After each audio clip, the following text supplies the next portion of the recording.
नमस्कार प्रणाम, हमरा और बेटा भाई पवन सिंह। ये चैनल के आप लोग सब्सक्राइब करीजा।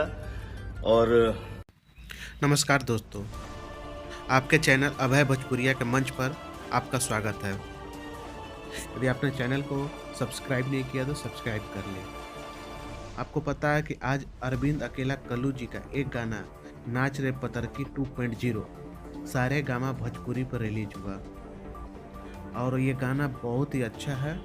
हम चाहें कि आप लोग भी जाएं और अपना खूब सारा प्यार इस गाने को दें। जिस तरह आपने नाच रे पतरकी 1 को दिया था, उस तरह इस गाने को भी खूब सारा प्यार दें और इनके विरोधी के मुंह पर जोरदार तमाचा दें। और इस गाने का लिंक आपको डिस्क्रिप्शन में मिल जाएगा। शेड़ियों के साथ में उस रात में मौजूद था जो तेरा है वजूद, बेटे नाचते हैं तेरे जैसे लड़के।